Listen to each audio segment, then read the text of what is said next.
Selamat malam kepada menyaners dari seluruh penjuru negeri. Kembali lagi kita di episode 138 dengan judul Pambukaning. Masih dengan Pambukaning Gedung Indah. Selamat tahun baru juga bagi yang merayakan.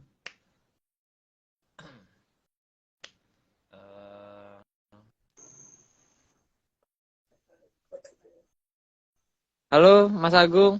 Halo. Halo. Di belakangnya ada tambahan sesuatu kali ini. Iya. Baru dapat soalnya. Keren. Apa kabar Om di sana? Nah, baik. Ini mungkin mau nyebrang balik. Oh, iya. Tapi nggak tahu deh. Ngantuk ya jadi gitu. Tergantung ini tergantung ada tugas apa kayaknya ya Om ya. Ya, suaraku aman nggak? Aman Om.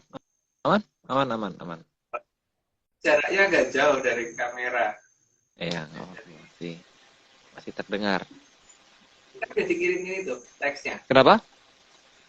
Mbak Etika udah dikirimin teksnya. Oh ya. Sudah. Mbak Etika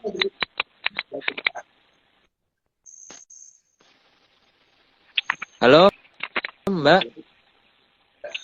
Halo Mas. Nah, Mbak Etika udah dikirimin ininya, yang mau dibaca udah dikirimin belum sama yang Sudah Mas. udah sama aku. Aman. Oh iya. Oke. Apa kabar Pak? Apa kabar? Mas Aryo kok putus-putus ya? Mas Agung juga. Ini coba di aku aman sih Mbak, tapi Mbak putus-putus nggak Mbak tapi sekarang? Masih kah?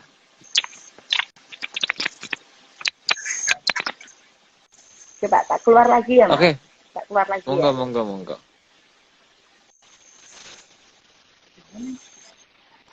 Di mana nih Aryo? Di Senen atau di Bantar sama sedikit? Aku lagi di tengah-tengah. Lagi di Senenio. Oh, di utaranya Sastra Wulan. Di utaranya Sastra Wulan, betul. Iya. Terus sepertinya kayaknya kalau misalnya ngeliat Instagramnya Om Agung nih lagi seru sekali ya Om ya. Kadang-kadang membuat iri Om. Pengen ikut ke Bali. Dan masalahnya kan aku tuh orangnya pelupa Aryo, jadi aku harus tak ini tau, cuman tidak sampai ke pinpoint terakhir gitu. Tapi kok paling tidak mendekati titiknya tuh udah tak rekam dulu gitu, jadi tak masukin Instagram. Supaya besok lagi kalau datang biar nggak bingung nyarinya. Yeah. Nyarinya kan kalau nyari dia ganti HP tapi Instagram kan enggak gitu loh.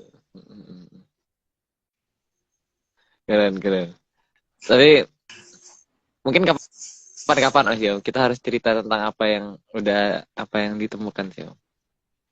Iya sih. Ntar Mas di Jakarta deh. Mas. Renovasinya udah selesai kan?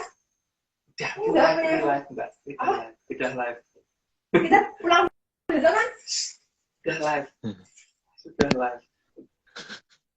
Apa kabar Mbak Vicky? Yo. Halo Aryo. Hai Mbak. Rindu aku Mbak. PS Aryo mau nggak?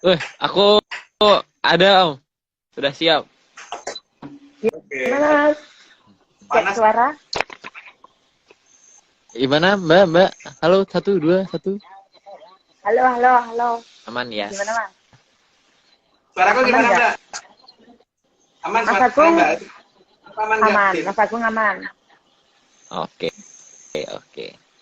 Begitu kita. Krim Mbak. Oh ya. Mas Agung. Aku ada otat Om, aku ada coklat Om. Aku ini aja wes. Air putih.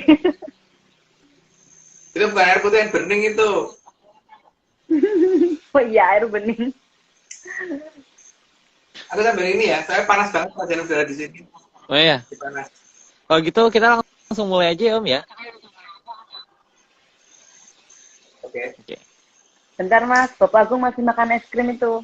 Oh dihabisin dulu ya. Sambil makan es krim kan bisa. Oke. Oke, siap. Langsung Mas.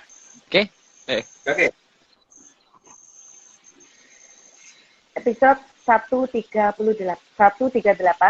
Pambukaning Gedong Kencono part 12.34 Tlatah Gegelan 105+1 slide. Slide 1. Gegelan juga berarti kegelan, sedangkan tlatah berarti daerah atau lokasi. Jadi, tlatah gegelan berarti juga tempat terjadinya sesuatu yang sangat mengecewakan. Gelo ya, dari kata dasarnya gelo. Gelo itu kan kalau orang Jawa ngomong kecewa, bukan gilo loh ya. Jadi kalau gelo kan itu bahasa Jawa Barat, kalau gelo itu bahasa Jawa Tengah, Jawa Timur. Tapi itu dulu jadi dasar bahasa yang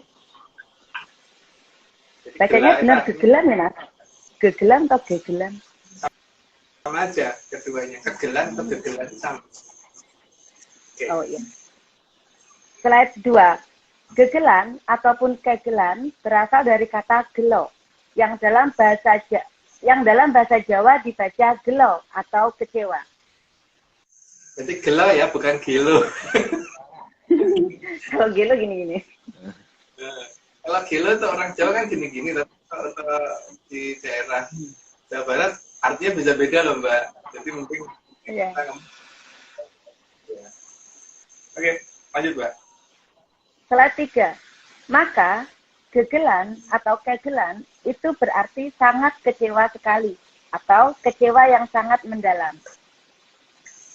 Oke, lanjut aja Mbak. Nggak perlu di Slide 4. Kekecewaan sampai menjadi nama suatu wilayah. Itu berarti kekecewaan yang dilontarkan oleh seseorang yang sangat powerful dan memiliki sabdo jati. Jadi ada sejarahnya ya itu. Dan nggak tahu nama itu kenapa sekarang tidak ada. Tapi seharusnya ada nama itu. Dan nama itu harusnya ada di wilayah barat. Gitu. Lanjut Mbak. Slide 5. Berarti ada suatu peristiwa yang sangat mengecewakan Sang Mahaprabu di waktu itu, di mana seseorang yang mengeluarkan sabdo kekecewaan adalah seorang awatara atau dewa Megawanta. Jadi orang di Jawa masih mempercayai dengan keberadaan dewa yang Megawanta ya. Jadi bukan hanya sebagai simbol atau filsafat, tapi benar-benar sebagai dewa yang Megawanta. Dan itu di Jawa, terutama di Jawanya ARC. Kalau di Jawa di luar ARC nggak tahu. Ayo Mbak. Slide 6. Wilayah itu tadinya bukan bernama Gegelan, namun berubah menjadi nama Gegelan atas kemarahan dan sabdo dari Sang Mahaprabu Banjaran Sari. Prabu Banjaran Sari itu tadinya mau seorang Mahapatih, tapi kemudian menjadi Mahaprabu ketika Mahaprabu Kertajaya mundurkan diri. Jadi di zaman Prabu Kertajaya, bukan Kertanegara ya, tapi Kertajaya. Orang berbeda dengan Kertajaya dan Kertanegara. Dan bukan Jayakarta juga, karena Jayakarta bukan Kertajaya. Kertajaya juga bukan Kertanegara. Oke, lanjut Mbak. Slide 7. Sang Mahaprabu Banjaran Sari adalah titisan dari Sang Hyang Batara Wisnu. Dan beliau adalah seseorang yang tadinya menjadi Mahapatih Ihino dari Sang Mahaprabu Kertajaya. Oh, udah lanjut aja Mbak. Kebablasan jelasannya tadi. Ya. Slide 8. Mahaprabu Kertajaya adalah raja dari kerajaan Janggala yang terakhir di zaman Kala TPK. Teko, jadi ketika mulai mendatang. Kala TPK. Teko, iya, teko. Kalau ya Mbak. Slide 9. Kalau Teteko adalah zaman ketika saat awal mulai datangnya ancaman terhadap Nuswantara, yang dimulai dari zamannya Sang Mahaprabu Kertanegara, yang merupakan ayahanda dari Mahaprabu Kertajaya. Nah, jadi dua sosok yang berbeda ya antara Kertanegara dan Kertajaya, karena itu bukan satu orang, tapi dua orang, ayah dan anak. Lanjut Mbak. Slide 10. Pada masa Mahaprabu Kertanegara, ada utusan dari telatah Belambangan yang meminta agar Mahaprabu Kertanegara tunduk pada Belambangan. Ini kita berdasarkan menyan ya, jadi bukan literatur. Karena AFC tidak punya literatur. Lanjut, Mbak. Belambangan itu ada di Banyuwangi ya? Banyuwangi apa? Belambangan itu dari kata Belambangan juga dari Mbak itu daerahnya serba berpakaian serba merah gitu loh. Dan orang Banyuwangi kayak nggak serba merah berpakaiannya. Di Banyuwangi merah-merah padahal. Kenapa? Slide 11. Agak Yang di Banyuwangi nggak merah-merah ya? putus-putus, Mbak. Ya. Slide 11. Gimana, Mas? Tadi agak putus-putus. Coba diulang lagi, Mas. Mbak, yang slide 11. Slide 10 atau 11? 10. 11. 11. Oh, 11. Oke. Slide 11. Kejadian itu membuat Mahaprabu Kertanegara marah besar. Dan karena kesabaran memang bukan ajaran di tanah Jawa, maka kemarahan membuat Mahaprabu Kertanegara memotong telinga utusan dari telatah Belambangan. Namun beliau berkata bahwa telinga itu bisa menyatu lagi kalau sang utusan sudah keluar dari Janggala Nagari. Lebih tepatnya jonggolo. Jadi jonggolo. Jadi dari dalam penulisan Janggala itu huruf A itu kalau orang Jawa membacanya O. Jawi Jonggolo Nagari. Jonggol O ya Mbak ya. Nggak tahu. Ya. Mungkin Arya tahu nggak namanya jonggol O? Janggal, aneh. Halo Aryo. Aryo melarikan. Aku melarikan diri, Om. Ada Kenapa? jonggol O itu di mananya? Di mananya Sasro Wulan ya? Di selatannya, Om. Selatan ke timur. Selatan timur ya? Nggak tahu, Om. Lupa, kadang-kadang juga suka bingung gitu. Oh, dari Aku sana. kadang-kadang arahnya tuh nggak bisa gitu. Gitu deh pokoknya. Oke, lanjut, Pak. Monggo. Oke. Slide 12. Sepeninggal utusan, keadaan negara menjadi sangat aman dan Belambangan tidak berani mendekati wilayah yang masih ada di bawah kendali dari kerajaan Jenggolo. Mungkin lebih enak ngomongnya jonggol O, Mbak. Jonggolo, Jonggol A. Gimana? Jonggol O. Jonggol O. Jonggol O. Dulunya jonggol O itu dulu awalnya kan hutan Kuru Jonggolo. Kemudian menjadi satu kerajaan gitu loh. Yang menjadi kerajaan hebat hutannya. Ada di zaman Palopurwo cerita itu. Tapi nggak perlu cerita di sini. Lanjut aja Mbak. Slide 13. Karena Mahaprabu Kertanegara sudah sepuh, maka beliau bermaksud mengundurkan diri dan menunjuk Pangeran Kertajaya sebagai penggantinya. Lanjut aja Mbak, belum perlu untuk dibahas. Slide 14. Setelah dinobatkan, Mahaprabu Kertajaya meneruskan kebijaksanaan dari Mahaprabu Kertanegara agar jangan pernah mau tunduk kepada negara manapun dan jangan pernah mau berunding kalau menyangkut masalah negara. Jadi memang sejak dari zaman dulu itu yang namanya berunding itu harusnya nggak boleh ya dengan untuk masalah teritorial satu negara. Malah, jadi kalau dikatakan bahwa diplomasi itu nggak boleh, dikatakan seperti itu. Jadi lebih baik kalau masalahnya menyangkut masalah teritorial itu ya gebuk atau ya bagi baik nggak boleh ada perundingan. Lanjut Mbak. Slide 15. Saat masih menjadi Pangeran Pati, Pangeran Kertajaya pernah memadamkan sebuah kerusuhan. Kerusuhan yang dipicu oleh pasukan Belambangan yang menyamar menjadi rakyat di wilayah Cempo. Itu ada di wilayah Cempo ya. Cempo itu ada di wilayah utara. Utara itu ya Ya mungkin sekarang, ya mungkin semua nggak begitu pada tahu kira-kira gimana. Oke, lanjut Mbak. Slide 16. Kerusuhan ini mengakibatkan banyak korban, tapi bisa dipadamkan dengan sangat cepat oleh sang Pangeran Pati. Karena sakti ya, jadi bukan karena Peter filsafat ya, tapi karena sakti. Dan bukan karena Peter Brunding ya. Lanjut Mbak. 17. Saat itu, Pangeran Kertajaya menemukan anak kecil yang kehilangan semua keluarganya dan menangis di tengah kerusakan besar akibat peperangan. Sebenarnya ini antara si Malakama ya, kalau membiarkan itu bagaimana, kan kalau dirawat bagaimana. Ya, ada konsekuensinya di bagian belakangan. Oke, lanjut Mbak. Slide 18. Karena tergugah jiwa kemanusiaannya, Pangeran Kertajaya kemudian menggendong anak itu. Ya, maksudnya sih ngopeni ya, tapi kan kemudian inilah kan yang menjadi awal malapetaka. Di sini memang problemnya adalah kita harus sadar benar ketika, kapan, dan bagaimana cara kalau Gatiko bekerja ya. Karena kalau Gatiko itu kan dalam menaklukkan suatu wilayah itu menggunakan orang-orang terdekat dan menggunakan masalah perasaan. Dan bagaimana sistem kerja kalau Gatiko mungkin nomor 19 depan. Lanjut Mbak. Slide 19.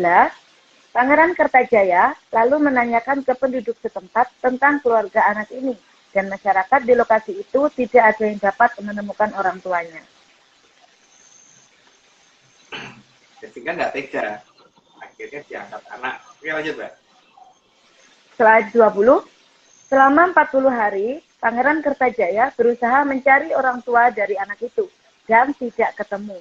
Penduduk di lokasi itu mengatakan bahwa anak itu bernama Kang Siwong atau Kat Wang.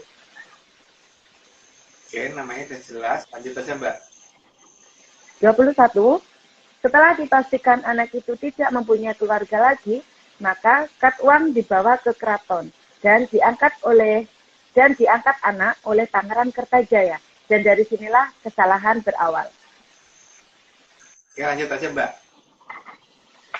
Slide 22.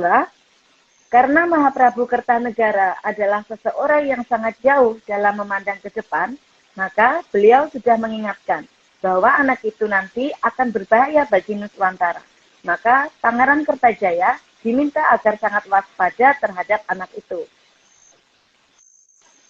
Jadi kalau raja zaman dulu itu biasanya ngerti tak durungi pinarah ya Mbak. Jadi tahu sebelum apa-apa yang terjadi. Jadi bukan ngerti apa-apa setelah terjadi. Jadi makanya dalam bahasa kita itu kan apa-apa serba present kan. Dari mulai kita tidak mengenal bahasa menggunakan future atau menggunakan past, semuanya present. Itu sebenarnya karena kebiasaan nenek moyang kita dulu begitu, karena mengerti masa depan. Lanjut Mbak. Slide 23. Namun, sebagai seorang pengayom, Mahaprabu Kertanegara juga tidak akan tega membuang ataupun mengusir si Kat Wang. Karena walaupun ngerti ada risiko di depan, tapi yang namanya dari kemanusiaan leluhur kita memang seperti itu. Lanjut Mbak. Slide 24. Mahaprabu Kertajaya sangat paham juga atas masa depan Nuswantara.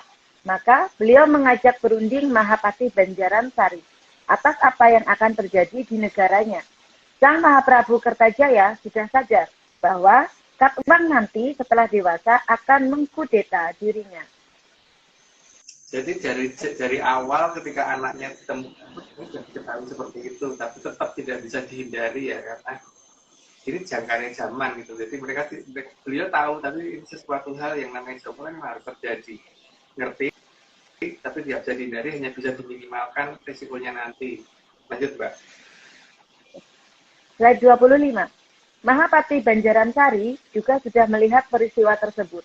Dan sebagai titisan dari Sang Hyang Batara Wisnu, maka beliau juga sudah melihat garis alam yang gelap yang akan mengenai negara ini di masa depan.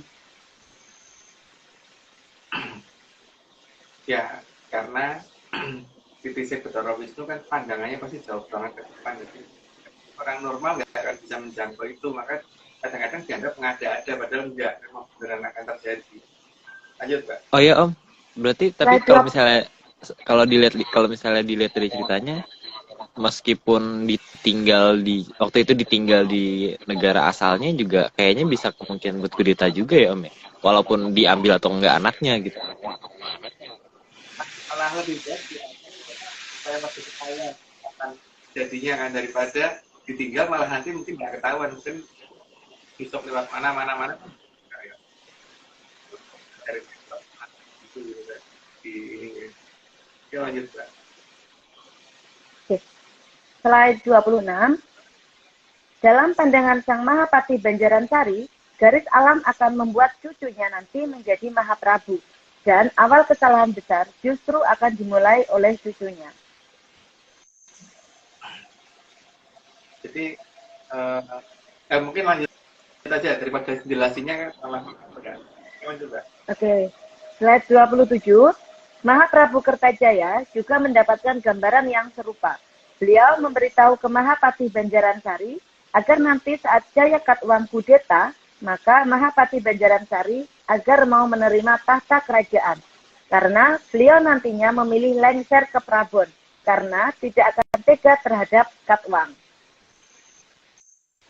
Selain itu beliau juga sudah tahu bahwa Wahyu Cakraningrat akan jatuh ke Prabu Mahapati Banjaransari dan kemudian akan ke cucunya. Jadi bukan ke anaknya justru hanya akan menjadi adipati. Itu langsung itu, Mbak. Slide 28. Jadi, Mahaprabu Kertajaya sudah sangat paham bahwa beliau akan dikudeta oleh anak angkatnya jauh-jauh hari sebelum Katwang sadar akan masa depan. Jadi si Katwang malah nggak ngerti kalau dianya nanti akan berbuat seperti itu, tapi semuanya sudah mengerti dan sudah mempersiapkan diri, tapi ya itu tetap akan lolos. Lanjut, Mbak. Slide 29. Sebagai seorang pengayom, Mahaprabu Kertajaya juga merasa bersalah atas hilangnya keluarga dari Katwang, karena beliau merasa bersalah atas semua korban yang ada di wilayah Cempo. Ya kita rasa karena karena jiwa pengayomnya beliau, jadi bukan karena sok pahlawan, enggak, memang beliau begitu. Lanjut, Mbak. Slide 30. Mahaprabu Kertajaya juga tidak tega kepada Katwang, karena terlihat sangat lugu dan tidak bersalah. Namun, beliau sangat sadar bahwa anak ini akan berbahaya bagi dirinya di masa depan. Jadi memang seperti itu ya di zaman dulu itu. Kadang-kadang bisa dipahami kenapa itu justru diambil anak dan sebagainya ketika ngerti situasi yang akan membahayakan. Tapi memang garis alam tuh harus sini sebenarnya sudah berusaha diminimalkan dengan cara diangkat anak, sehingga dipenjarakan supaya si Katwang tidak tega melakukan hal itu kan. Ternyata tetap terjadi. Oke, ini sudah 30 Aryo, disclaimer. Mas Agung ini ada yang komen suaranya Mas Agung kurang keras. Oh, oke, jadi ini baru dimajuin dikit kameranya. Siapa yang majuin, Mas? Siapa yang majuin itu, Mas? Kameranya jalan sendiri waktu ini. Tripodnya bisa jalan. Iya, punya kursi roda HP-nya Mas Agung ini. Kayak suaranya kalau segini. Cukup sih. Cukup sih, Om. Kalau dari aku cukup, mungkin kalau dari menyandar mungkin nanti berubah. Ini ada yang komen agak maju, Mas. Sudah yang maju HP-nya, bukan Mas Agung. Kayak segini ya. Oke. Tadi apa yang nggak kedengeran, Aryo? Dengar sih, Mas. Dengar. Cuman kecil. Tapi dengeran. Iya. Mungkin harap Iya. bersabar aja menyandar siang sebelumnya. Oke. Kalau gitu sekarang disclaimer hari. Iya. Ini ada sosok kan, wes. Ya. Saya sudah curiga ini. Ya, ini ada sebuah sosok, Om. Rasain. Oh, iya ada. Ini semua cuma dongeng. Gak percaya, gak apa-apa. Tapi kalau percaya, yo ojo percaya. Ngeyelo bae.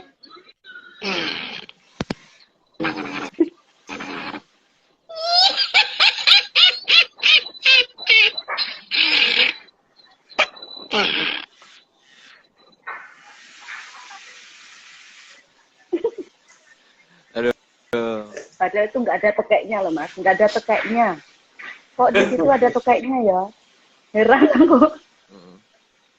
Oh iya Om. Kenapa? Kenapa Jurusan Manu? mana, Mbak? Kan jurusan Itu di mana Mbak Etika? Belantara ya?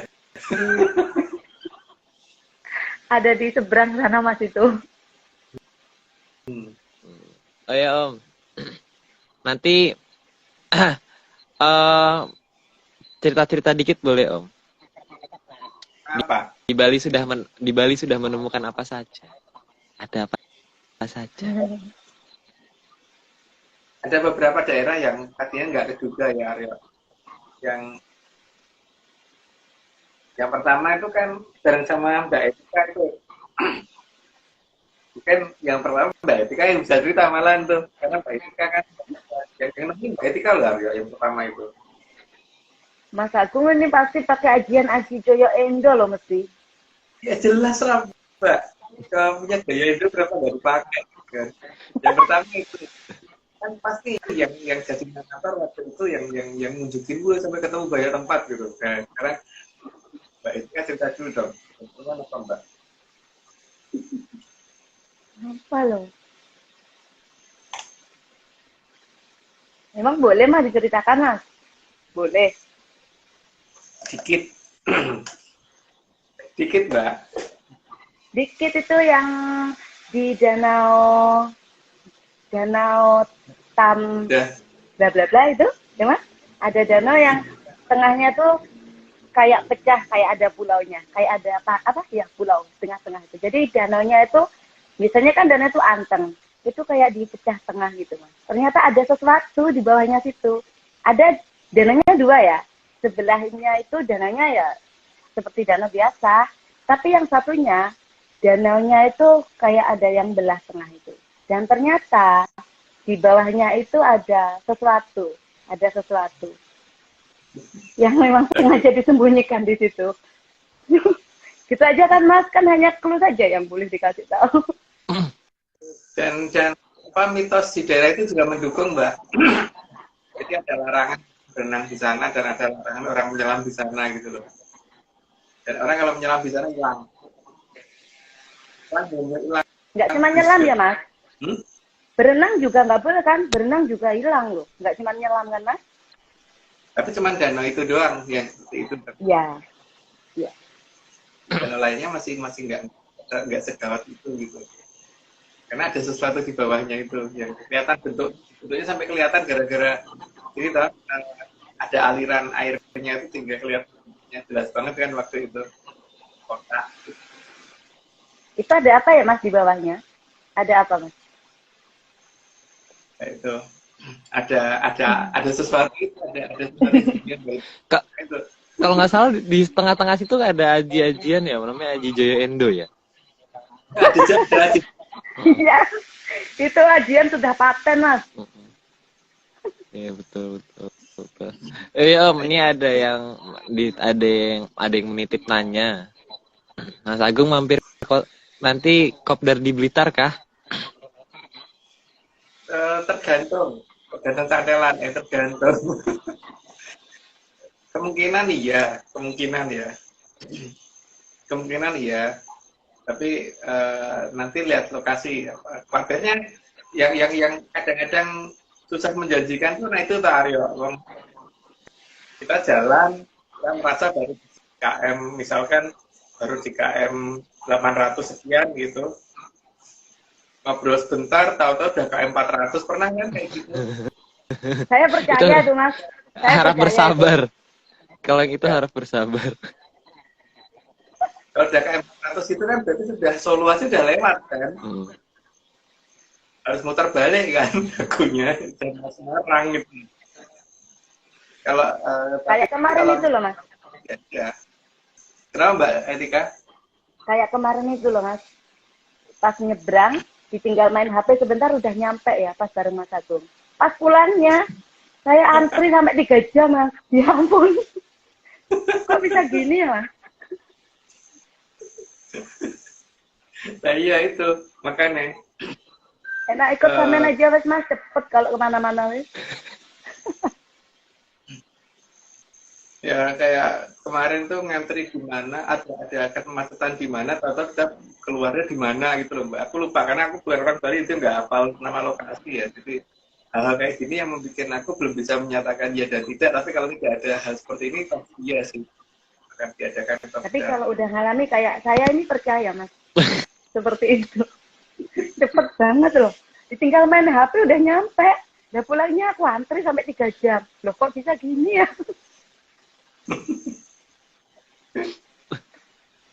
Itu dia. Ya udahlah. Kalau Dongeng, gitu cuma dongeng. tapi ya kembali lagi ini cuma dongeng ya Om ya. Dongeng. Yang kedua itu kan etika pada saat ini apa kan kemudian nyari kita waktu itu kan jalan ke satu tempat yang linknya itu dibentuk kayak candi. Tapi ternyata ada penduduk lain kan, kita terpaksa berbelok ke suatu wilayah hingga ke tempat pamoksanya Adipati apa gitu. Oh, yang di tengah-tengah tempat keramaian itu ya Mas? Iya. Iya. Itu lumayan ajaib kan, itu Mbak Etika Aryo. Saya ini yang merasa ajaib bisa lihat kayak gitu kan karena ikut Mas Agung ini, Wah, bisa lihat tempat-tempat gitu. Wah, aku bangga Mbak Mama. Mas Aryo lo katanya nyusul, nggak nyusul. Iya Mbak. Tidak ini belum waktunya.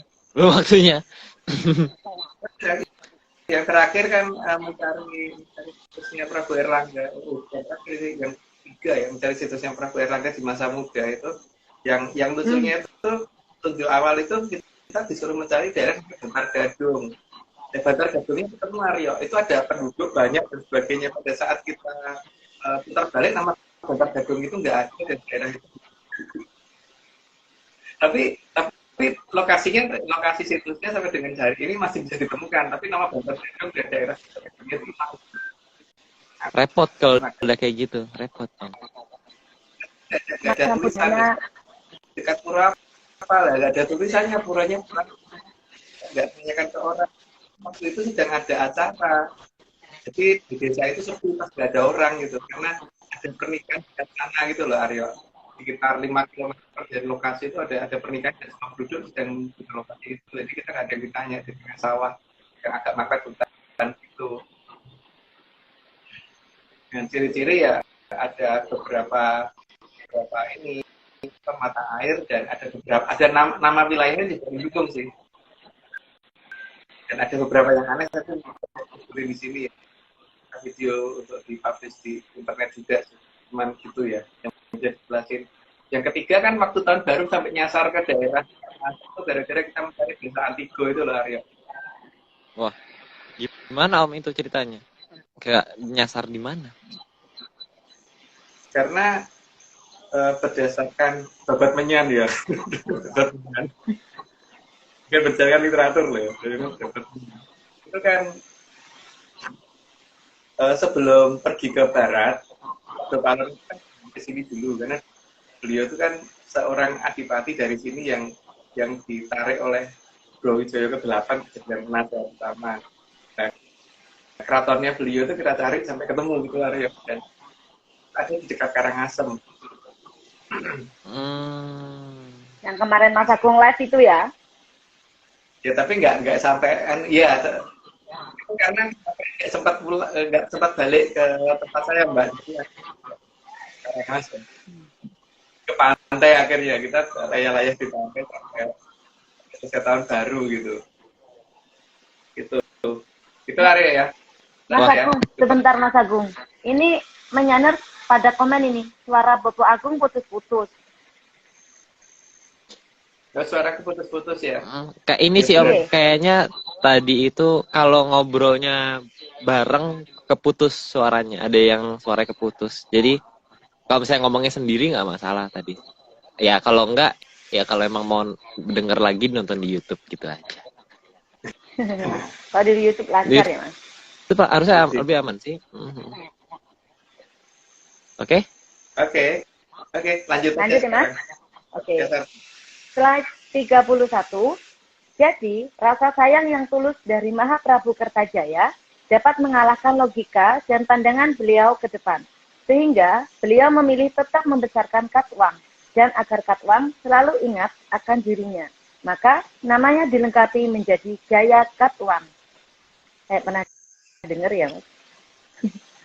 Nggak tahu deh, itu ada apa enggak ngerti. Jaya Katwang. Coba. Slide 32. Mahaprabu Kertajaya, selain sangat paham akan apa yang akan terjadi atas dirinya, beliau juga tahu garisnya alam. Garis alam ini tidak akan dapat dihindari, hanya dapat dikurangi, agar efeknya tidak terlalu besar bagi negaranya. Jadi resiko itu sudah diketahui sebenarnya, tapi beliau bermaksud meminimalkan itu dan memang bisa diminimalkan, tapi paling tidak kejadian itu tetap akan terjadi. Lanjut, Mbak. Slide 33. Maka dengan menyayangi Katwang, diharapkan agar besok rusaknya negara ini tidak akan sebesar apa yang ada dalam pandangan beliau berdua. Karena kedua beliau sangat paham bahwa Jongko harus dinangkah.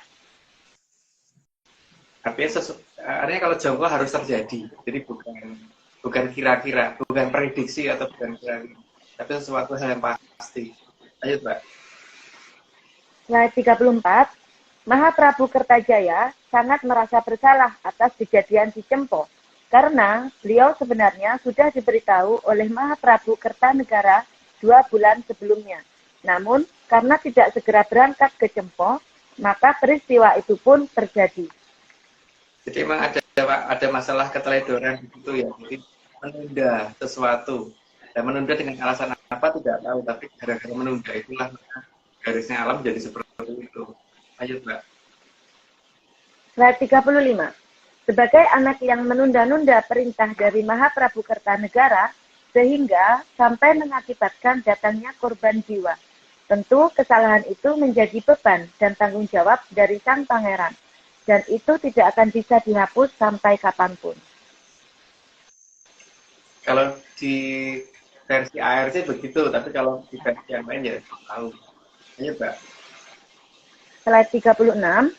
Maka Mahaprabu Kertajaya tidak membedakan perlakuan baik kepada anaknya sendiri maupun kepada Katwang, malah menganggap Katwang sebagai anaknya sendiri. Ya karena itu tadi, karena memang seseorang itu kalau mempunyai anak dari kecil akan lewat saya, dan itu terjadi pada beliau juga. Lanjut, Mbak. Slide 37. Bahkan Mahaprabu Kertajaya terlihat lebih dekat ke Katwang daripada ke anaknya sendiri. Hal itu diharapkan agar berbendu atau hukuman dari para hyang tidak terlalu besar terhadap dirinya dan negaranya di masa depan. Jadi sudah berusaha menghindarkan suatu peristiwa yang tidak baik di masa depan, tapi memang beliau tahu bahwa itu pasti tetap akan terjadi. Lanjut, Mbak. Slide 38. Perhatian terhadap Katwang dibuat berlebihan agar Katwang tidak terpengaruh oleh orang lain yang akan berusaha memanfaatkan Katwang untuk merusak kerajaan Jonggol-o. Nah, sudah fase ya nyebut Jonggol-o ya.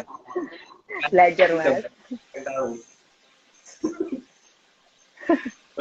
Lanjut. Slide 39.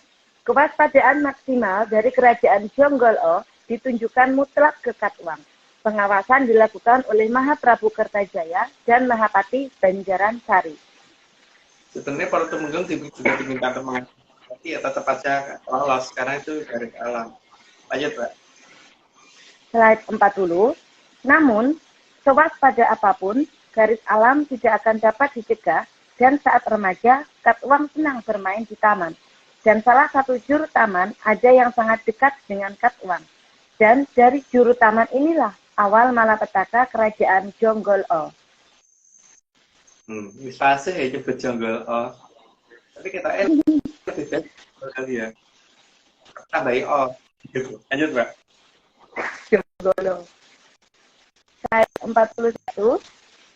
Juru taman ini sangat bermuka dua dan sangat ingin dirinya bisa naik jabatan. Bukan hanya sebagai juru taman, tapi bisa menjadi orang terdekat raja.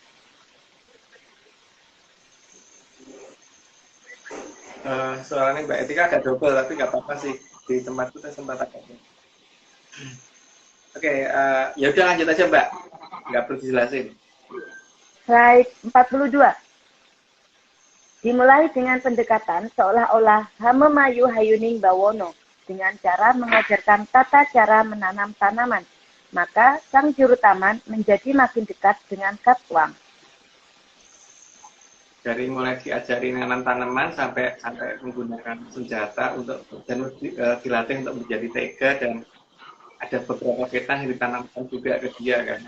Dia menjadi salah orientasi dan salah mengerti siapa sebenarnya Jaya orang tuanya, orang angkat yang sudah merawat dia dari kecil. Karena kan kemudian diisukan seolah-olah justru orang tuanya si Katwang ini dibunuh. Ya. Oke, lanjut, Mbak. Slide 43. Setelah makin dekat dengan Katwang, secara bertahap mulailah dia memberitahu bahwa Katwang bukan anak dari Sang Mahaprabu Kertajaya dan menunjukkan beberapa bukti. Salah satunya adalah warna kulit dan bentuk mata. Dan itu adalah perbedaan mutlak yang menunjukkan bahwa Katwang bukan anak dari Mahaprabu Kertajaya. Itu jelas lah, jadi langsung aja Mbak. 44. Secara bertahap namun pasti, Katwang terpengaruh. Apalagi saat diberitahu bahwa keluarganya dulu dibantai oleh Sang Mahaprabu Kertajaya. Maka lama-kelamaan, cerita ini membuat Katwang jadi mulai menyadari bahwa dirinya bukan anggota keluarga dari Sang Mahaprabu Kertajaya. Tadi aku kebablasan ceritanya ya, jadi lanjut aja Mbak. 45. Maka rencana jahat disusun agar Katwang nantinya bisa kudeta dengan aman. Ya lanjut aja. Slide 46. Dan kudeta dilaksanakan di saat yang sangat tidak terduga di waktu subuh dengan gempuran mendadak dari pasukan Belambangan yang disusupkan ke dalam kepangeranannya Jaya Katwang. Jadi memang ada utusan yang sudah sering mondar-mandir tapi nggak ketahuan di situ. Karena menyusupkan pasukan satu tapi menjadi abdi dalam nyamar-nyamar gitu. Lanjut, Mbak. Slide 47. Namun, Mahaprabu Kertajaya berhasil meloloskan diri dan berhasil pergi ke wilayah yang dinamakan Soka Raja. Soka dalam bahasa Sanskerta yang artinya sedih. Jadi Soka Raja bukan Soka Raja, itu bukan suka ya, tapi dari kata Soko. Artinya sedih. Soko. Bukan raja yang sedang bergembira, tidak, justru kebalik ya, raja yang sedang sedih. Maka petilasannya Prabu Kertajaya ada di situ, di daerah Sokaraja. Dan itu seharusnya ada di daerah yang namanya Bandungan itu, karena ada bendungan di sana kan. Lanjut, Mbak.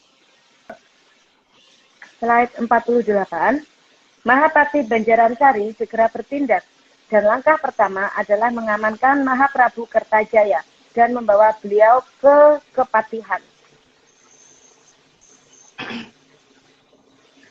Oke, lanjut, Mbak. 49. Sesuai janjinya, Mahaprabu Kertajaya malah menyerahkan tahta kepada Mahaprabu Banjaransari agar segera menanggulangi masalah ini, serta berpesan agar besok berhati-hati karena salah satu cucunya akan melakukan kesalahan yang cukup besar. Maka diingatkan agar cucunya itu nanti dijaga sebaik-baiknya karena cucunya nanti akan ketempatan wahyu cukup besar. Ini adalah dasar dari kenapa nanti ada pada Malayu ya. besarnya ini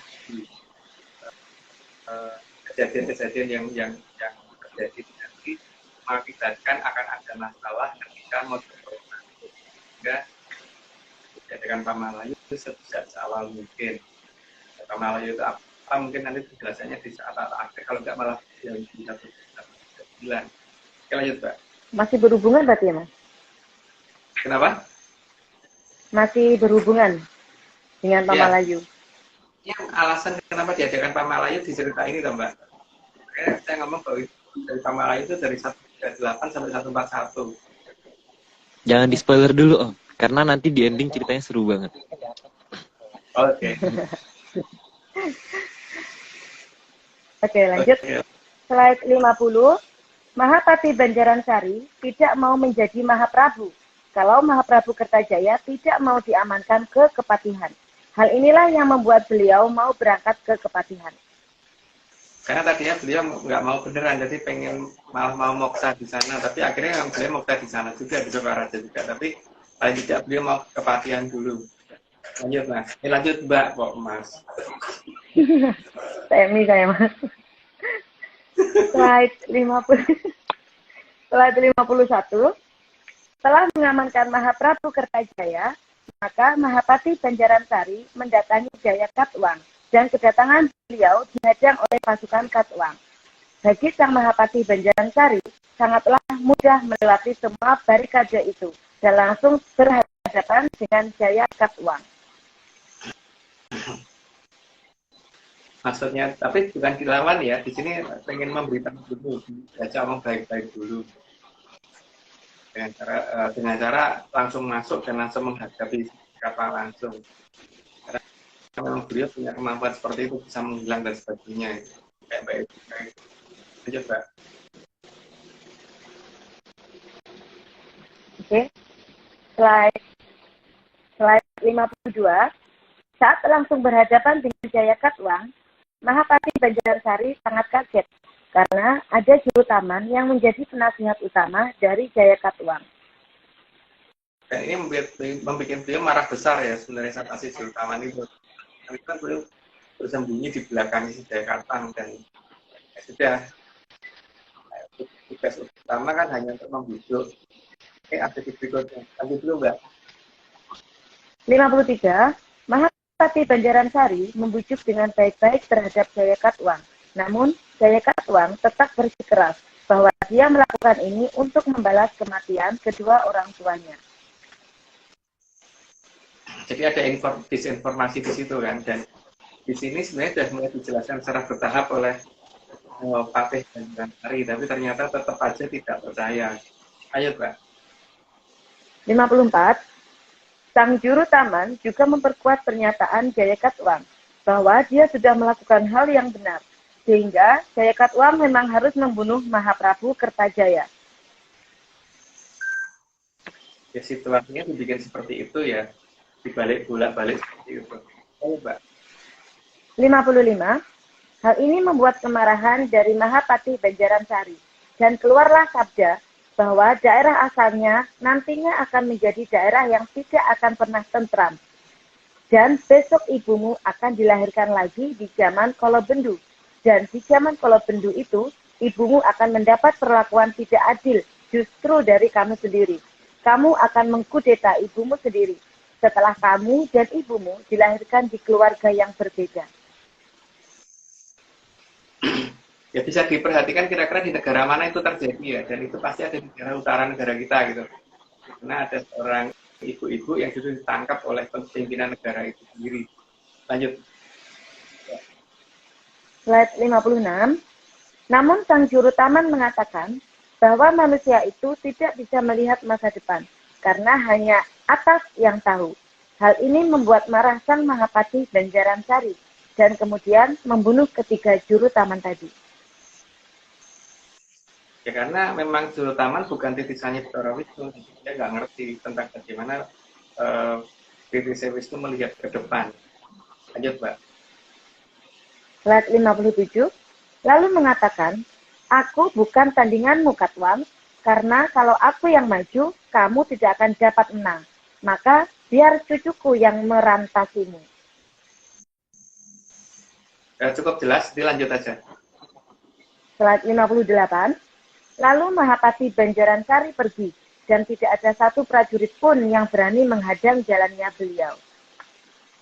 Karena beliau kalau marah itu mengeluarkan hawa panas yang besar ya, jadi bahkan besi aja beliau pegang leleh gitu. Sehingga dalam radius sekitar berapa ya, 10 meter kanan kiri itu paling dekat, orang bisa mendekat aja udah pasti panasnya kayak apa gitu loh, udah keringetan tidak karuan. Jadi nggak ada yang bisa mendekat, senjata ditembakkan ke beliau dan melebur duluan sebelum nyampe ke beliau. Lanjut Mbak. Slide 59. Sesampainya di keraton, Sang Mahapati Banjaransari menghadap ke Mahaprabu Kertajaya, dan Mahaprabu Kertajaya langsung menubatkan Mahapati Banjaransari menjadi Mahaprabu. Karena Mahaprabu Kertajaya akan sanggup untuk melawan Jayakarta, tidak tega di situ. Sehingga dia meminta supaya Banjaransari yang maju, tapi Banjaransari dari kecilnya sih Jayakarta dia nggak tega juga, maka cucunya lah justru maju.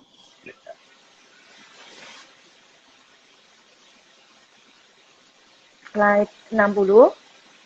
Mahaprabu Banjaransari lalu menemui cucunya Aryo Bangah untuk mengatur pengamanan bagi Sang Kertajaya. Oh. Jelas nih. Ya. Arya. Ya. Arya. 60 ini cluenya ada di sini.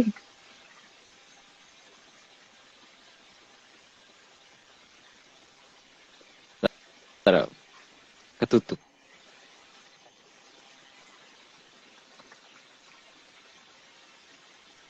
Ini semua cuma dongeng. Ayo. Nih. Saya sudah curiga dengan suaranya ini. Kenapa? Kenapa Mbak? Ada apa Mbak? Kata Mas Agung. Orang terdekat ya Mbak. Iya. Ini harus di zoom bisa nggak ya? Mas, jangan dijumpa. Nggak bisa Mbak. Ya udah. Ini semua cuma Dengerin dongeng. lah. Nggak percaya, nggak apa-apa. Tapi kalau mau percaya, ya ojo percaya. Ngeyelo wae.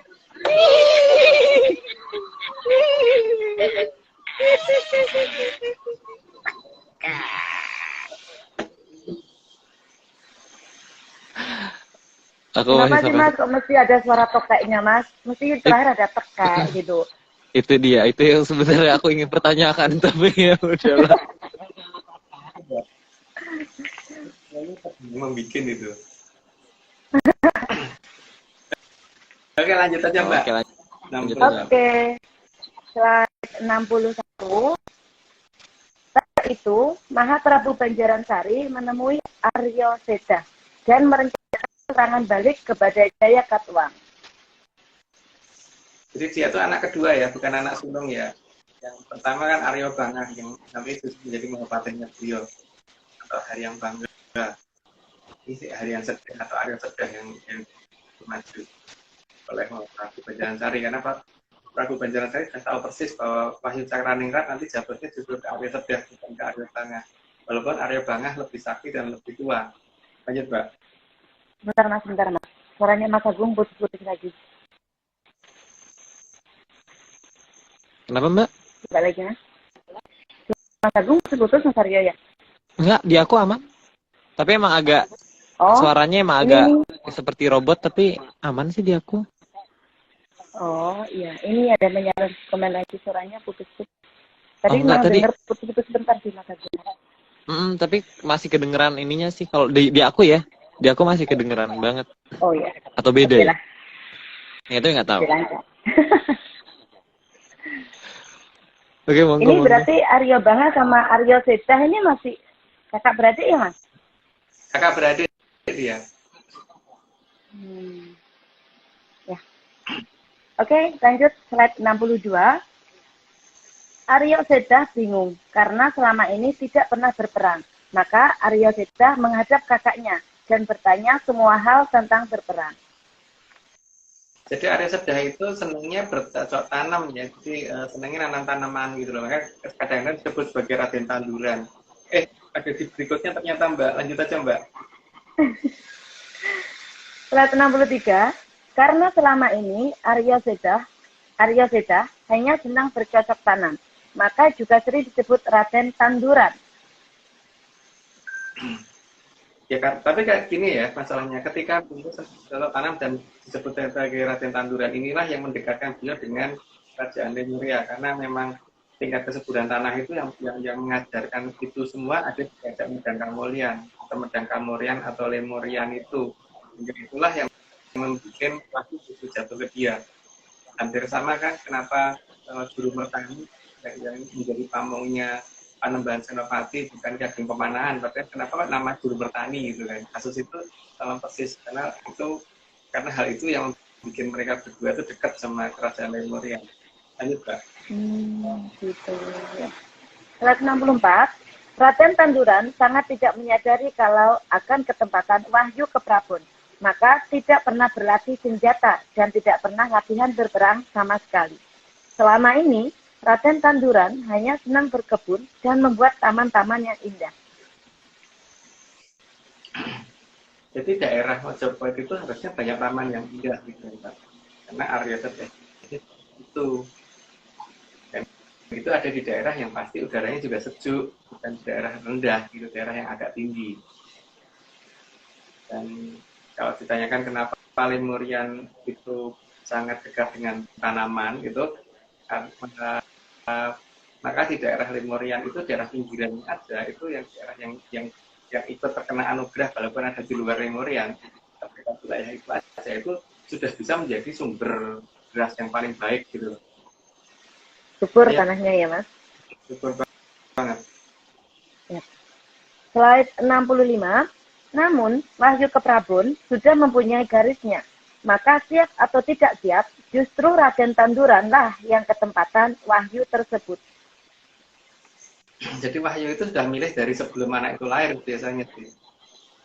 Sehingga dihindari juga nggak bisa. Tapi dikejar juga nggak bisa. Lanjut, Mbak. 66.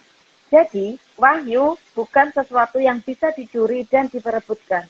Karena Wahyu tidak akan mau menempati yang bukan tempatnya. Dia tahu harus kemana dan dia tahu harus dengan siapa dan bagaimana dan sebagainya, dia nggak tahu sendiri. Jika kejar pun nggak akan bisa. Lanjut, Mbak. 67.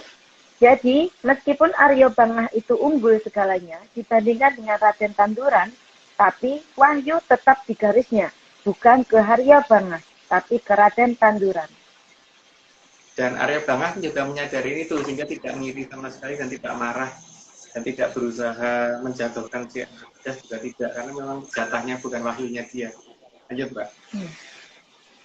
Slide 68. Maka setelah turunnya Wahyu ke Prabon, Sang Mahaprabu Banjaransari dan Sang Kertajaya yang sudah lengser ke Prabon meminta agar Raden Tanduran berani maju perang. Jadi inilah masalah pertama, karena beliau tidak pernah berperang sehingga ya akhirnya malah kayak kebingungan gitu harus bertindak apa. Walaupun beliau sakti juga, tidak sakti ya sakti banget. Ayo, Mbak. Tapi akhirnya perang apa enggak, Mas? Ya nanti kan. Karena jadi berikutnya, Mbak. Slide 69. Bahkan Arya Bangah juga sangat mendukung sekali agar Raden Tanduran berani maju perang dan akan selalu melindungi adiknya dari kejauhan. Karena yang mendapat tugas maju bukan Arya Bangah, sehingga Arya Bangah hanya berusaha melindungi dari kejauhan. Tapi itu sudah cukup untuk Raden Tanduran. Karena Tanduran secara mental kan tidak perang. Lalu, Mbak. Slide 70. Agar Raden Tanduran dapat mempunyai keberanian, maka Mahaprabu Banjaransari membacakan banyak mantra yang dapat membuat bangkitnya jiwa kesatria seseorang. Maksudnya begitu ya, tapi kan masalahnya ada masalah mental di situ yang belum terbentuk ya, Mbak. Pada saat dibacakan mantra memang dia bangkit dan waktu mau maju tapi di tengah jalan dia masih berpikir ulang. Lanjut, Mbak. Slide 71. Meskipun sudah lengser ke Prabon, Sang Kertajaya juga memberi banyak nasihat ke Raden Tanduran agar berani maju perang. Dan jangan perang dengan cara yang curang, karena akan berakibat datangnya bebenduning poro hyang kalau berperang dengan cara yang curang. Jadi sudah diperingatkan karena Mahaprabu Jaya itu sudah tahu persis kalau ini nanti Arya Sedih akan bertindak seperti itu, dan itu jangan pernah terjadi, maksudnya begitu kan. Sudah diingatkan, tapi ya harusnya alam begitu sih. Ayo Mbak. Nah, 72, sangat diharapkan Raden Tanduran dapat menjadi orang besar, dan nantinya dialah yang akan meneruskan Mahaprabu Banjaran Sari menjadi raja. Ya, lanjut aja. 73, pada awalnya permintaan dari Sang Kertajaya dan Mahaprabu Banjaran Sari diterima, maka majulah Raden Tanduran menuju medan laga. Maju tapi ini ya dengan rasa khawatir juga karena kalau orang tidak pernah berperang itu kemudian suruh maju mendadak kan juga ada rasa ketar-ketir dan sebagainya, itu masih dia itu manusiawi sekali. Lanjut Mbak. 74, namun saat melihat barisan pasukan dari Belambangan yang makin lama semakin banyak berdatangan dengan menggunakan kapal jung, maka Raden Tanduran menjadi minder dan menghindar dari peperangan. Pada saat mendekat memang menggunakan aji kemayan sehingga nggak ketahuan sama pasukan mereka. Tapi dia milih mundur dulu untuk memikirkan strategi yang lebih tepat. Lanjut Pak. 75, Raden Tanduran bingung dan pergi ke suatu tempat. Dan di sana beliau merenung dan diam karena tidak tahu apa yang harus dilakukan. Oke, lanjut aja Mbak. 76, Raden Tanduran mencari tempat yang bisa digunakan menyepi untuk mencari petunjuk dari para hyang. Maka Raden Tanduran melakukan talak broto di bawah batu. Batu itu dinamakan Selo Bleneng. Batu itu kayaknya sampai sekarang masih ada, cuman nggak tahu dari gimana tuh. Jelas dekat tempat yang mobilnya kencang-kencang kalau lewat. Lanjut Mbak. 77, para sang hyang tidak ada satupun yang turun dan tidak ada yang memberitahu apapun tentang apa yang harus dilakukan oleh Raden Tanduran. Karena para hyang sudah tahu persis loh.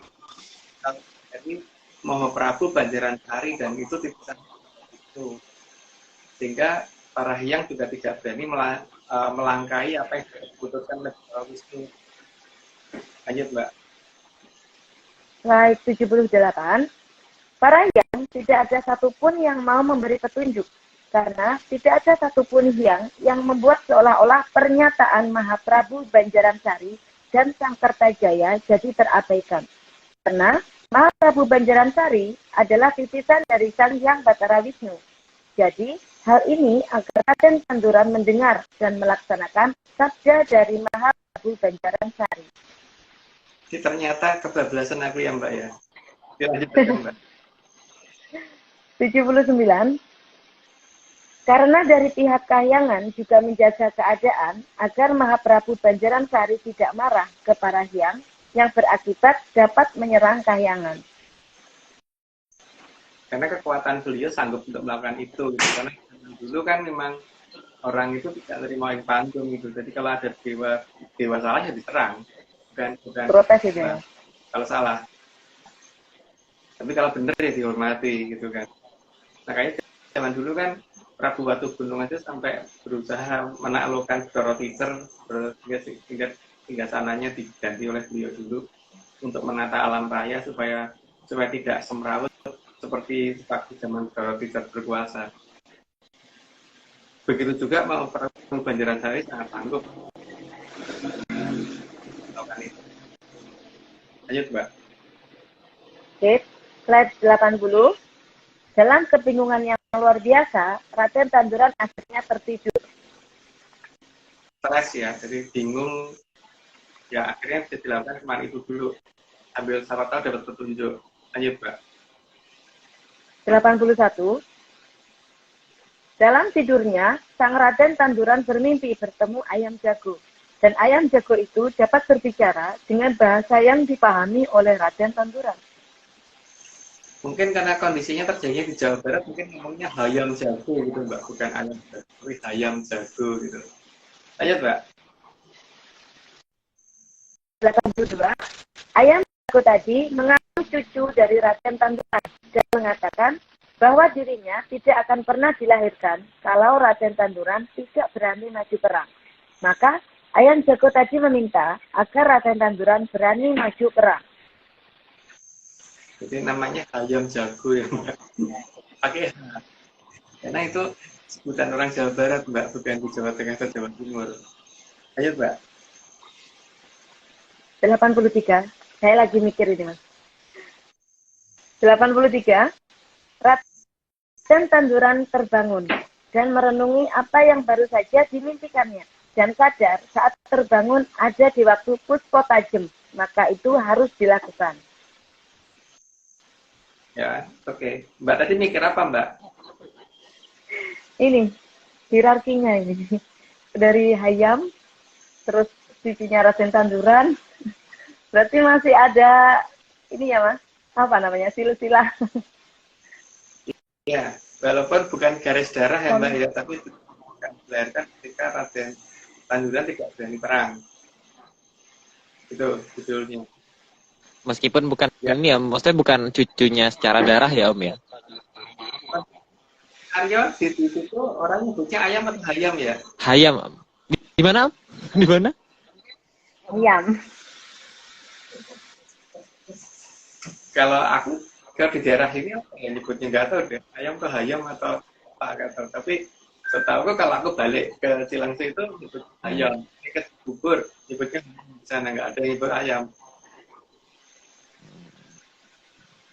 Dan ini Oke, sih. lanjut Mbak. Oke, boleh. Apa Aryo? 80.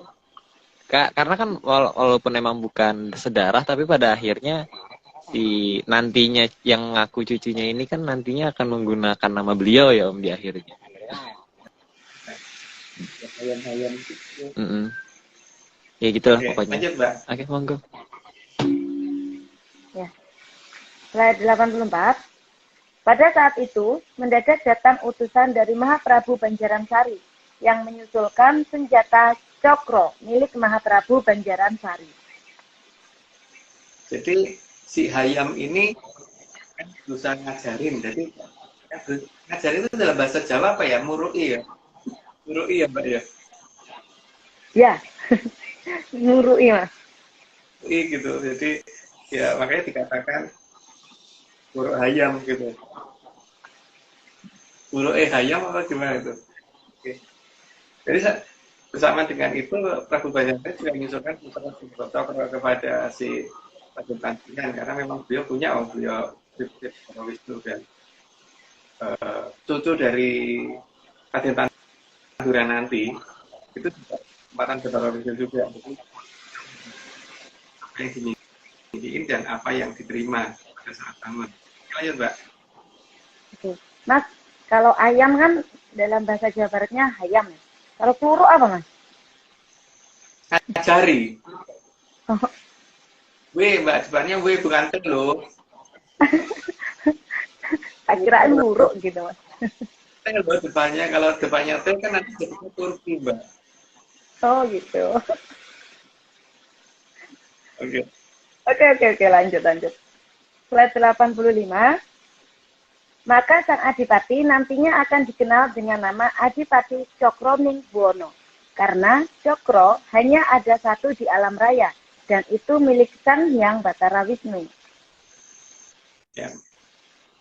Nama sejatinya nggak pakai cakra sama sekali, tapi adipati yang membawa pusaka senjata cokro ini akhirnya dikatakan sebagai Adipati Cokrobuwana gitu. Buwana itu kan berarti kalau orang Jawa kadang-kadang nyebut erat ya. Di alam buana itu berarti Cakraningbuwana atau Cokro Ningrat. Itu namanya. Itu alam raya. Oke, lanjut Mbak. Oke. 86. Karena Sang Adipati Cakraningbuwana sangat paham akan kegelisahan dari Raden Tanduran Dan Sang Adipati juga diminta oleh Mahaprabu Banjaransari agar membujuk Raden Tanduran untuk mau maju perang. Maka Sang Adipati merencanakan agar pasukannya menghancurkan semua kapal dari Belambangan yang akan kembali ke Belambangan. Sebenarnya ini nggak benar ya cara pengakuan seperti ini, tapi itu dianggap sebagai awalan yang mungkin si Raden Tanduran berani maju. Sehingga terpaksa dilakukan oleh Sang Adipati Trenggono ini gitu. Lanjut, Mbak. 87. Karena tidak ada laporan sama sekali, maka kerajaan Belambangan mengirim lagi pasukan dalam jumlah yang lebih banyak untuk menyerang Jonggolo. Jadi kapal yang dikirimkan jadi kan seharusnya ada banyak kapal yang kembali untuk membawa laporan tentang seberapa besar wilayah yang sudah direbut. Dan ternyata tidak ada satupun kapal yang kembali, malah dikirim ulang pasukan dan kapal yang dalam jumlahnya lebih banyak untuk kalau perlu untuk menyerang ulang kerajaan Jonggolo. 88. Pada saat armada pasukan Belambangan mendekat, dan sebelum bergabung dengan pasukan yang mendukung Jayakatwang, maka Adipati Caka memberitahukan bahwa Sang Kertajaya masih hidup dan wajahnya mirip dengan pasukan yang baru datang. Jadi, Sang Adipati mengarahkan agar pasukan Belambangan menyerang Jayakatwang. Itu kayaknya dapat saya tahu deh cerita itu. Jadi lanjut aja, Mbak. 89. Dan Tanduran sebagai penunjuk jalan dari pasukan Belambangan. Jadilah pertempuran antara pasukan Belambangan yang baru datang dengan pasukan Belambangan yang mendukung Jayakatwang. Jadi diadu ya. Jadi mereka karena itu kondisinya agak gelap sehingga mereka tidak sempat koordinasi, bahkan diadu ya langsung gabut gitu sehingga langsung terjadi perang besar antara mereka sendiri. Lanjut, Mbak. Padahal sama-sama dari Belambangan ya, Mas? Ya. Slide 90.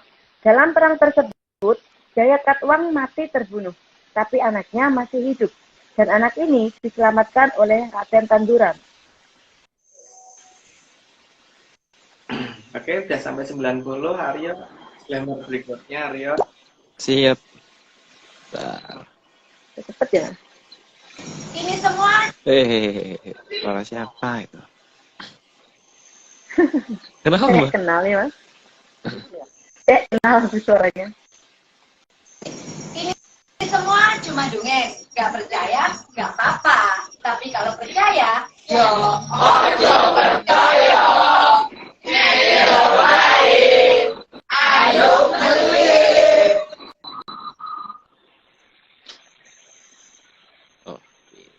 Dalam bahasa Bali, terutama dari Jembrana kemarin, itu mengatakan bahwa melit itu artinya ngeyel wae gitu. Jadi ayo melit artinya ayo ngeyel. Oke, lanjut, Mbak. Tapi dulu Aryo, aku mau nanya nih, Aryo, dengan parungnya kuda, udah ketemu?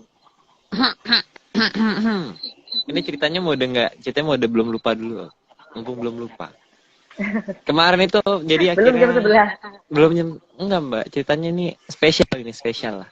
2 menit lah. 2 menit lah spesial. Jadi tuh kemarin aku akhirnya sama Bro Heskel akhirnya berangkat kita menemukan hal-hal yang unik ya di parungnya kuda. Jadi itu jadi emang kita akhirnya menemukan satu titik yang nama dusunnya itu lucunya, dusunnya Purwajaya. Itulah kata-katanya lah, kurang lebih lah.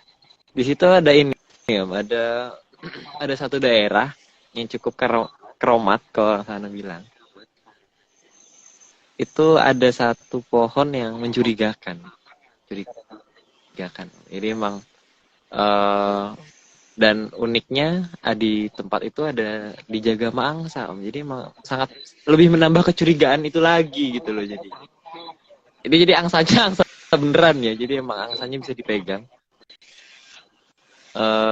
Dan inilah yang akhirnya aku ngerasa ini tempatnya ini adalah mungkin adalah titik nolnya kerajaan Matado Remi, tapi Reminya Om yang main. Iya. Matado aja. Matado aja. Jadi di tempat itu emang namanya lucu sih Om, karena namanya Purwojaya. Purwajaya kan, jadi satu awal atau cerita dari kerajaan yang cukup jaya gitu loh. Jadi lucu sih Om, lucu, keren. Dan konon katanya ya kita nggak tahu sih, mungkin nanti harus sama Mas Agungnya juga kita untuk melakukan penggalian atau tidak gitu. Emang Purwa artinya apa sih, Mas? Purwa itu artinya apa? Permulaan tuh Purwa. Artinya di daerah cerita. Dari bentuk pohonnya kira-kira ada di zaman raja siapa ya? Ukuran pohon. Dari ukuran pohonnya sih Om itu belum terlalu lama, berarti harusnya di umur pohonnya itu kurang lebih belum sampai 500 tahun. Jadi kurang lebih sampai di 300-an, 400-an tahun, 200-an tahun. Itu kurang lebih di raja yang namanya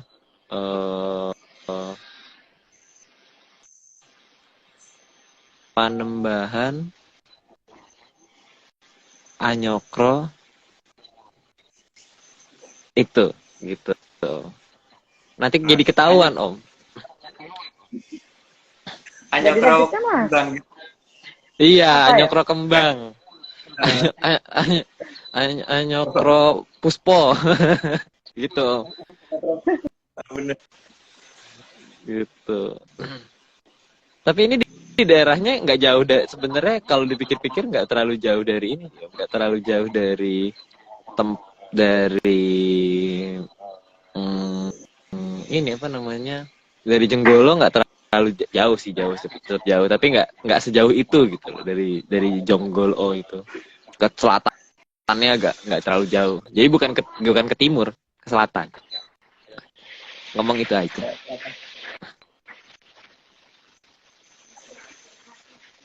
Oke. Sukses. Ya. Mas? Kenapa? Keren bisa nemu akhirnya. Iya, akhirnya kita tinggal ditunggu yang bisa membuka. Monggo dibuka. Ada yang tahu ngerti nggak mereka? Kenapa? Masyarakat sana ada yang tahu nggak itu apa atau itu apa itu? Aku tuh bingung juga sih Om, karena aku ketika kesana tuh bener-bener nggak ada apa ya, masyarakat tuh kayak nggak ada reaksi gitu loh. Jadi pas aku kesana tuh kayak ya udah, kayak mereka menjalankan hidupnya dengan tenang lah gitu. Jadi aku pas nanya juga mereka kayak, Mas di sini ada tempat ini. Nggak ada Mas. Oh ya udah gitu ya udah. Jadi benar juga, bingung juga karena mau nanya merekanya nggak tahu juga gitu kan. Dan mereka juga pas aku lewat juga disapa nggak nyapa balik gitu, jadi agak bingung gitu, jadi harus apa. Tapi akhirnya bisa ketemu sendiri karena hasil mengelilingi satu desa gitu. Lumayan Aryo sehingga nggak di waktu nyapa nggak siapa balik. Itu nggak tahu Om. Kalau yang itu nggak tahu, itu nggak tahu. Itu beneran nggak tahu. Kalau itu ternyata ini ya aku nggak tahu ya. Lupa. Posisinya lagi lupa kali ya, karena waktu itu kan tanggalnya ganjil Om. Karena tanggalnya ganjil tuh. Dan aku berangkat di hari yang hari itu genap. Dan aku berangkat hari itu ganjil, mobilku genap. Jadi emang mungkin kayak gitulah, nggak sengaja. Maaf polisi. Oh ya. Berangkat dari Jakartanya. Iya. Nggak ketangkap polisi. Mohon maaf ke polisi. Ya monggo. Lanjut Mbak, udah dongengnya aku udah lupa lagi. Sudah? Sudah ya, lanjut. Slide 91. Setelah menang perang, pasukan Belambangan diajak pesta dan minum-minuman yang bisa membuat mereka tidak sadar. Dalam bahasa sekarang dia diajak mabuk gitu. Ayo Mbak. Slide 92. Setelah pasukan Belambangan tidak sadar, maka Raden Tanduran dan Adipati Cokro menghabisi semua pasukan Belambangan, sehingga perang dapat dimenangkan dalam waktu yang sangat singkat. Ya, sudah pada tahu lah kalau ini. Lanjut aja Mbak. Slide 93. Setelah menang perang, dengan bangga Raden Tanduran menghadap ke Mahaprabu Banjaran Sari dan menceritakan kemenangannya. Maksudnya mau cerita bahwa dia sudah menang, tapi satu hal yang keliru, jadi ada hal yang di luar dugaan dari Raden Tanduran setelah cerita. Ada di berikutnya, lanjut ya. Slide 94. Kejadian ini bukannya membuat Mahaprabu Banjaran Sari senang, tapi justru sangat marah. Beliau mengatakan bahwa besok Raden Tanduran akan mendirikan kerajaan Mohojoyo, tapi akan pahit di belakangnya. Dan itu akan menjadi pahit dalam waktu yang sangat lama. Jadi bukan karena ada buah jatuh kemudian nama kerajaan berdasarkan nama buah jatuh ya, tapi karena kemarahan dari Mahaprabu Banjaran Sari. Gitu, Pak. Slide 95. Sang Mahaprabu Banjaran Sari juga mengatakan, mulai saat ini perlu diadakan ekspedisi penyembunyian semua benda yang dapat disalahgunakan di zaman Kolobendu. Jadi bukan hanya benda ya, sebenarnya banyak hal. Jadi itulah awal dari ekspedisi Pamalayu. Jadi Pamalayu itu bukan nyerang sana nyerang sini, tapi ini menyembunyikan itu gitu. Karena katanya tidak ada cerita Pamalayu menang perang itu saja, karena memang Pamalayu bukan perang. Lanjut, Pak. Ini ada yang komen, Mas. Barungnya ya, Mbak? Iya, ini barungnya saya ceritanya. Baru mudeng. Slide 96. Penyembunyian mulai dari ajaran, tata cara, dan material yang berbahaya, termasuk pembuatan benda-benda palsu yang harus seolah-olah asli.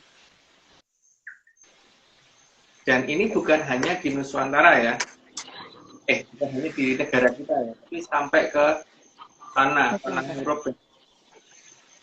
Oke, lanjut, Pak. Slide 97. Perintah ini dikenal dengan nama perintah Pamalayu. Dan itu bukan perintah penaklukan bangsa-bangsa, tapi perintah tentang semua hal yang diperlukan agar peradaban besar tetap ada saat peradaban Kolobendu muncul di Arjopodo. Jadi karena ketajaman penglihatannya Mahaprabu Banjaran Sari, dia sudah tahu persis itu akan muncul yang namanya zaman Kolobendu. Maka sebelum zaman Kolobendu datang, semua yang bisa mengarahkan ke arah peradaban besar harus ditutupi semua supaya tidak bisa terlacak oleh peradaban Kolobendu. Itulah Pamalayu. Lanjut, Pak. Termasuk yang disembunyikan di bawah danau itu ya, Mas? Ya termasuk, iya, yang Mbak lihat itu. Itu termasuk Pamalayu itu. Oh ya. Slide 98. Mengingat zaman Kolobendu masih sangat lama, maka Mahaprabu Banjaran Sari membagi Pamalayu atas beberapa tahapan agar Arjopodo nantinya tidak habis karena keberadaan Sukerto. Tapi kalau pengen tahu Sukerto kayak apa, mungkin kayak aku. Atau kayak aku, Mbak. Bisa di screenshot. Ya, Aku guys, Sekertawati. Ini Aku Sekertawati. Sukertoan. Mario Sukertono. Oke, lanjut, Mbak. Slide 99. Mahaprabu Banjaran Sari juga meminta agar mulai dibuat sastra-sastra palsu yang hanya akan membuat orang jadi baik, tapi tidak akan pernah menjadi saksi. Dan memintakan Raden Tanduran menghadap ke Sang Hyang Badari Pertiwi, memohon agar beliau ikut menyembunyikan benda-benda yang strategis. Tapi yang diangkat itu benda-benda yang bisa membuat peradaban maju dengan sangat cepat dan teknologi maju sangat cepat dan sangat berbahaya. Dan bagi beliau, nuklir bukan benda berbahaya, hanya dianggap sekelas meteran bantingan. Lanjut, Mbak. Oh, yang tadi mungkin dibaca ulang tadi di aku putus-putus. Iya, yang nggak maksudnya Mbak Etika. Yang 99. 99, Mas Aryo? Iya. Oke, saya ulang. Slide 99, Mahaprabu Banjaran Sari juga meminta agar mulai dibuat sastra-sastra palsu yang hanya akan membuat orang jadi baik, tapi tidak akan pernah jadi saksi. dan memerintahkan Raden Tanduran menghadap ke Sang Hyang Batari Pertiwi, memohon agar beliau ikut menyembunyikan benda-benda yang Oke. slide 100. Ya, 100. Maka serombongan dari keraton Jonggolo mendatangi keraton Kahyangan Eko Pratolo menghadap ke Sang Hyang Batari Pertiwi agar beliau mau membantu apa yang sudah disabdakan oleh Sang Mahaprabu Banjaran Sari.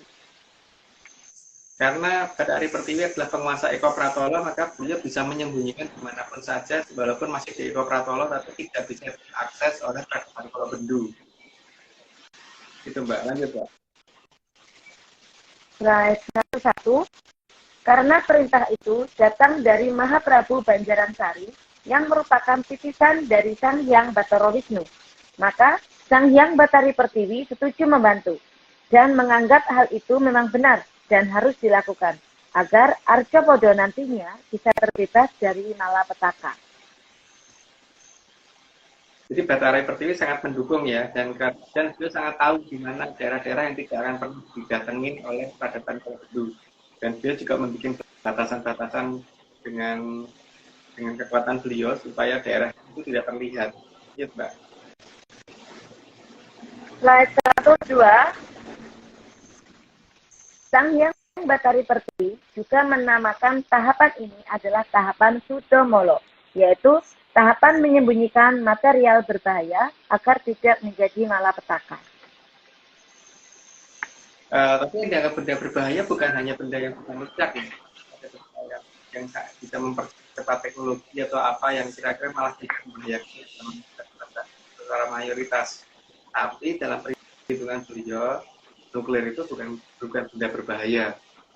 Itu yang masih bisa diatasi untuk versi beliau. Jadi tidak dipindahkan. Lanjut, Mbak. Mas, kemarin pas di Bali ada loh nama daerah Sudomolo, Sudamala gitu tulisannya. Sudomolo itu kan artinya sudo itu ngurangi toh, Mbak. Molo itu malapetaka. Bencana. Ya, memang harus ada nama itu. Oke, lanjut, Mbak. Oke, 103. Namun, teknologi jamur dipo dan material jamur dipo dianggap tidak terlalu berbahaya dan masih dapat diatasi oleh Trah Jayang Katon. Agar nantinya kesalahan penghabisan Sukerto dilakukan oleh Sukerto itu sendiri. Maka, Sang Hyang Batari Pertiwi justru menjauhkan teknologi jamur dipo jauh dari keraton Jonggolo, tapi didekatkan ke tanah Muruk dan tanah Drubikso, yang nantinya malah akan jadi pusat pengetahuan di Arjopodo. Mungkin sudah pada tahu lah kalau hari ini. Itu lanjut aja, Mbak. Betul selesai, Mbak. Slide 104. Maka, Sang Hyang Batari Pertiwi juga meminta rincian material apa saja dari Raden Tanduran yang harus disudomolo atau dipamalayukan. Jadi daftar yang itu harus di daftar materialnya diminta, jangan sampai ada yang kelewatan. Dan kalian Sang Hyang Batari Pertiwi juga untuk menguji si Raden Tanduran apakah paham dengan apa yang disembunyikan. Lanjut, Mbak. Mas, sebentar. Ini kan ada di Sudomolo atau di Pamalayukan. Atau berarti Sudomolo itu sama dengan Pamalayu, Mas? Bukan sama persis sih, Mbak. Tapi di sini tuh Mirip. Benda-benda yang bisa membuat malapetaka dihilangkan itu kan disembunyikan. Itu kan berarti kan disudomolokan, Mbak. Tapi di Pamalayu, Pamalayu itu tempat-tempat melarikan kan. Disediakan di tempat yang tidak terjangkau gitu kan, jadi Mbak, dipindahkan atau dilarikan ke tempat yang terjangkau. Gitu, Mbak. Oke. Right. Apa Mas Aryo?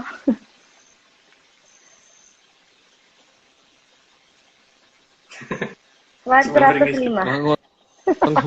Maaf, Iya loh. Kok cuma merinding? Nge-lag tadi, Mbak. Maaf. Slide 105. Slide 105. Sedaya kang sampun jinangkah kedah jinangkah tumuju mring jaya jayaning Nuswantara sang angin-angin kang anjangkung langkunipun jongko tumuju mrengka mulyan kertaraharjaning Tribuana. Sudah selesai, dan itu berarti apa namanya, esainya sudah selesai. Terus apa, ini adalah awalan dari kenapa Pamalayu ya. Jadi intro dan Pamalayu.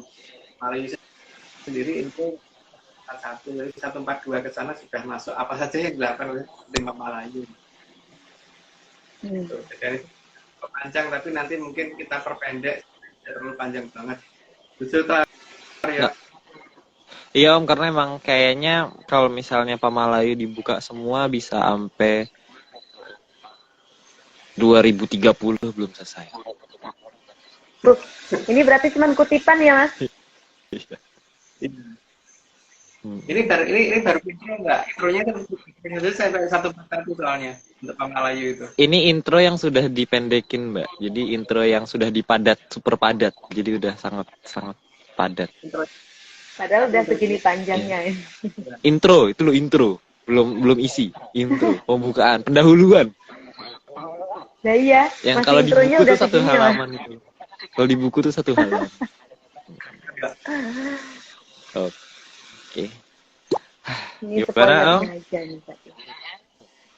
Ya wes, oke, mungkin karena sudah selesai berarti disclaimer lengkap Arya Oke. dibacakan. Disclaimer lengkap. Istilahnya Kenapa? Aryo gitu. Disclaimer lengkap kiranya bocah disclaimer Aryo. Oke. Ini yang bacain kalau Aryo. Oke, disclaimer Aryo.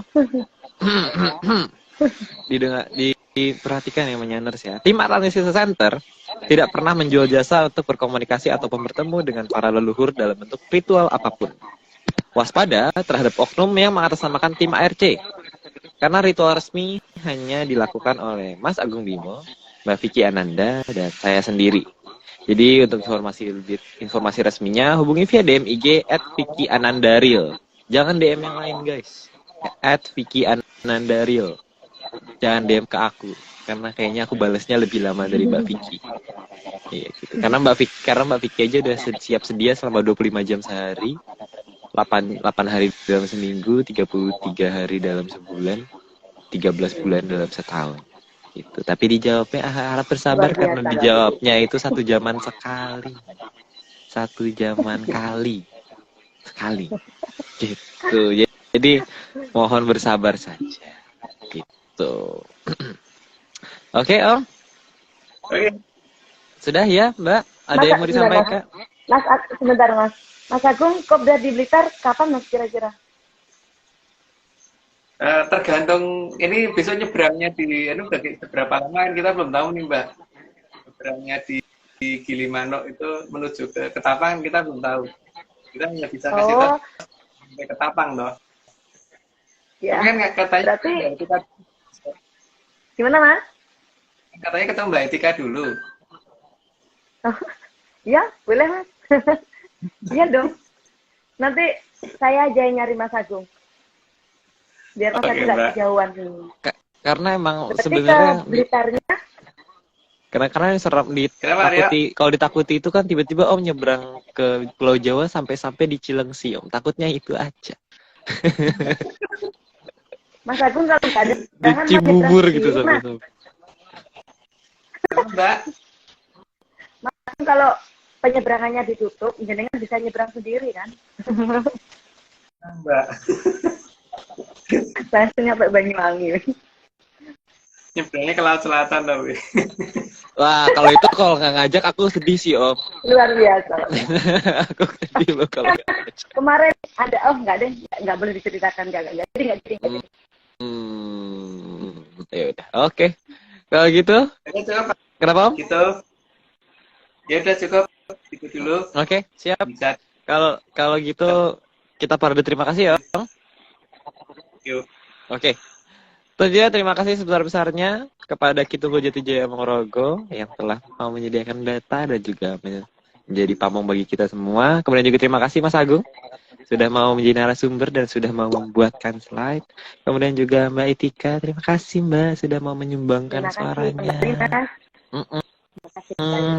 Terus kemudian juga terima kasih Mas Nogo yang sudah mau merapikan slide. Kemudian Bang John gambarnya seperti biasa indahnya ini kemarin ada spoilernya di 1 Januari kemarin ya, di upload yang pertama tahun ini, tahun lalu.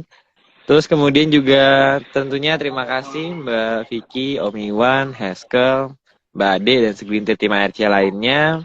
Dan terakhir tentunya terima kasih sebesar-besarnya kepada Pak Marius Gumono yang sudah memprakarsai Atlantis Series hingga hari ini. Sekian ya Om ya. Ya. Oke, kita sampai jumpa di pertemuan berikutnya. Kalau ada yang mau ikut mabar mau ikut apa namanya kopdar, harap bersabar. Harap bersabar dan hubungi Mbak Vicky Ananda real. Jadi bisa di chat beliau. Kalau gitu sekali lagi terima kasih pada menyaners dan teman-teman dan semuanya. Kita sampai jumpa di pertemuan berikutnya di episode 139, masih di Pambukan yang Gedong Kencono, masih membahas tentang Pamalayu. Jadi ditunggu saja. Jadi tentunya selamat malam, salam sehat, dan terakhir salam menyan. Salam menyan. Mari.